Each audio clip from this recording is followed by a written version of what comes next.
every fellowship but food and gambling, because I don't have a problem with food and I don't gamble, so I didn't really need to look at that. And I simultaneously did the steps in AA, Alanon, and ACA through the big book of Alcoholics Anonymous, which is a really, really powerful experience. And when I take my people through the steps, that's kind of what I do.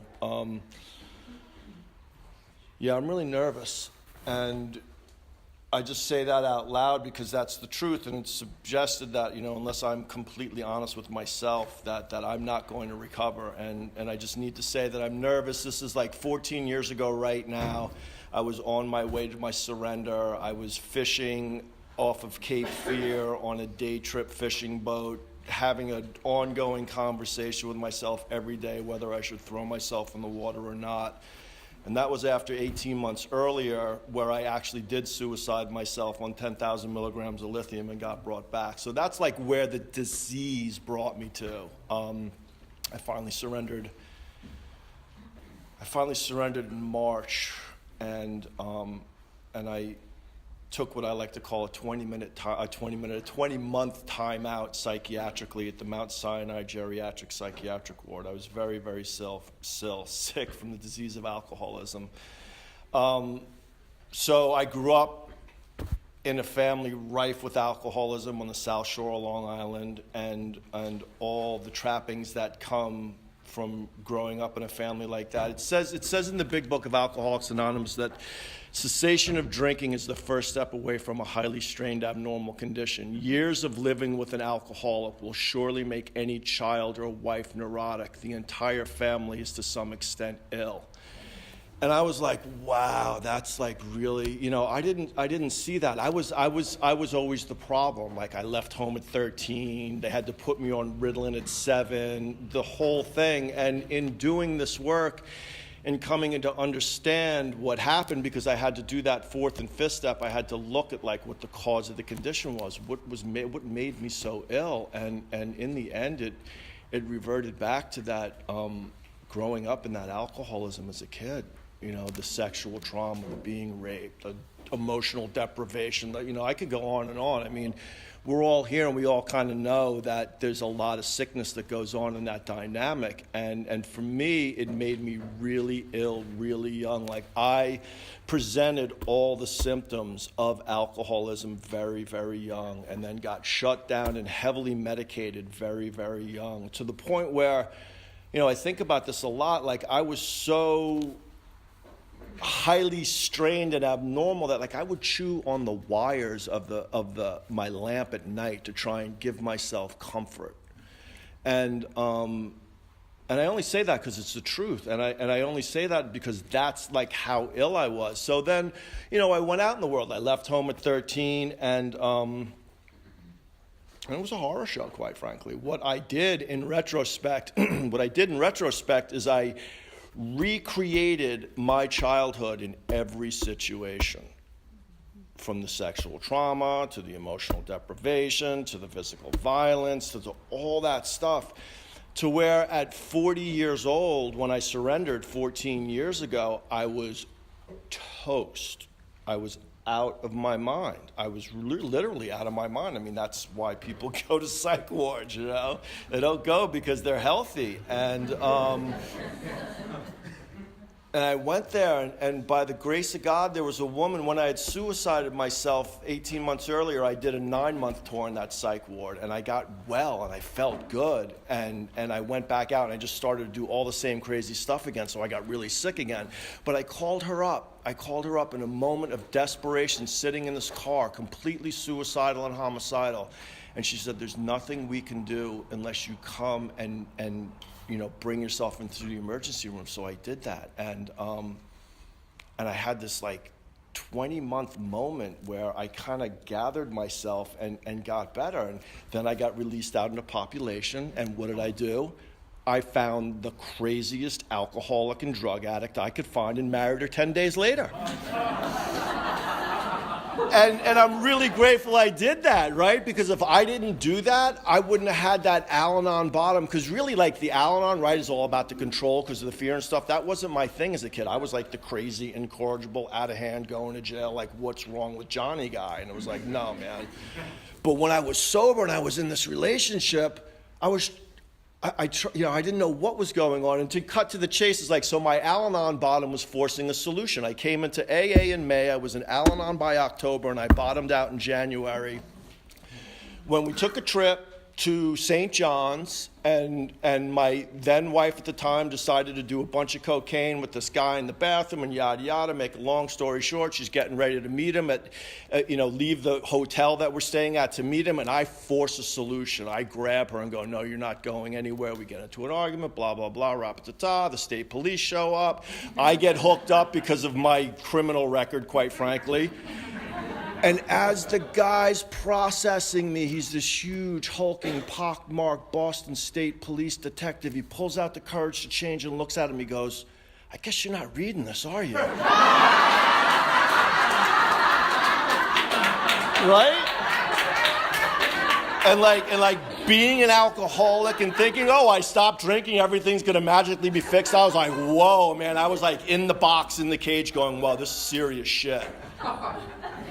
So I got serious. I got real serious. I found a guy that was a double winner with an ACA background that took me through the work.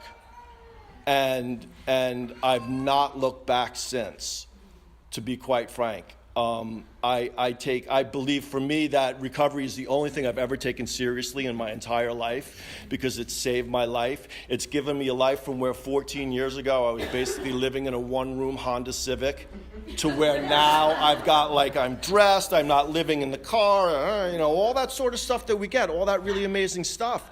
And I practice it very strongly to the best of my ability. I have a very strong spiritual practice because that's what this was taught to me is. All the 12 steps, all the 12-step movement was taught to me was it's a spiritual movement, it's a spiritual practice, and the more you develop it and the more you practice it, the healthier you will get. And for me, the truth of the matter is that's the truth. I work on my spiritual malady every day.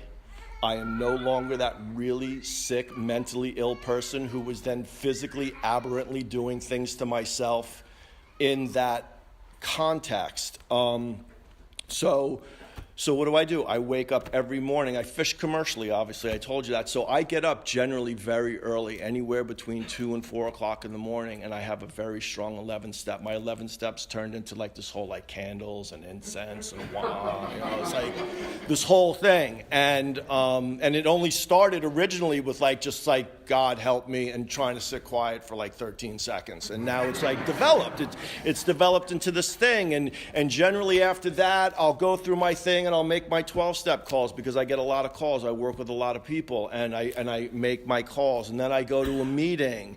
And then I may or may not go to another meeting, or I'll do what I'm doing. If I'm working, I work. But I guess where I'm going with that is it was told to me early on that you should revolve your life around your recovery, not your recovery around your life. It was told to me early on by the first guy I ever asked to help me, who I never even did more than talk to him this one time. He said, don't wait until the 11th step to start an 11th step. It's very important. Go to a lot of literature meetings because the solution is in the steps. The solution is in the work.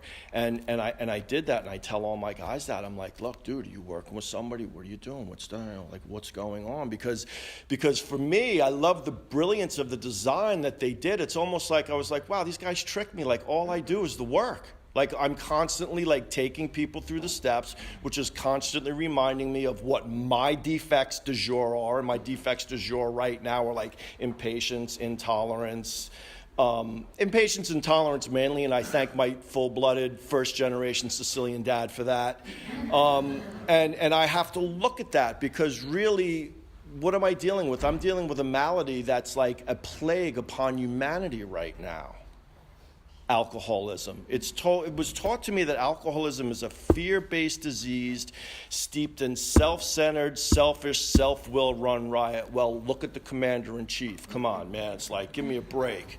It's everywhere. And then I get the manifestations of alcoholics, sex addicts, food addicts, drug addicts. The kids are on the phone all day long.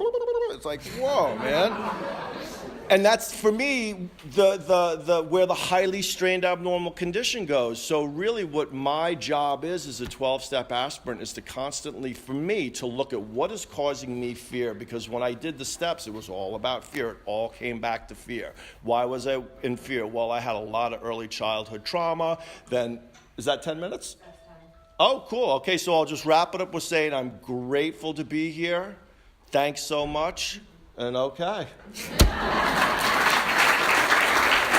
One of the biggest gifts that I got from working the steps in Alanon was the ability to forgive my family of origin.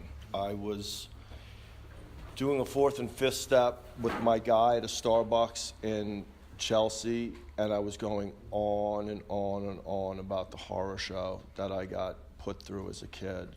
And he's like looking at his watch, and he's listening, and he's being patient, and then finally he looks at me and he goes, "Are you finished?" And I said, "Yeah, I'm finished." He goes, "Good, forgive them." And it was like, literally, it was like the top of my head blew off. I was like, whoa.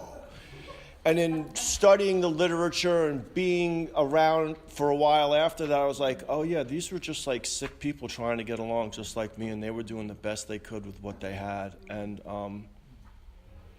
it was a really heartbreaking thing too to see that, because you know, my dad still sits in front of the TV and drinks his vodka and watches Shark Tank, and my mom's still like running around with her fucking Clorox bottle, scrubbing the thing, and it's just like, wow, man, but I'm able to look at them and love them now. I'm able to actually hang out with them now for like a week at a time, which is really a miracle. Because I left home at 13. I couldn't handle it. It was just too much. What the program also gave me was the ability to detach from my son, who's one of us, and whose behavior is so aberrant that I haven't talked to him for 4 years, man. It was really bad. I had to turn him into the state for some things that he did to some family members, and that was heartbreaking, man.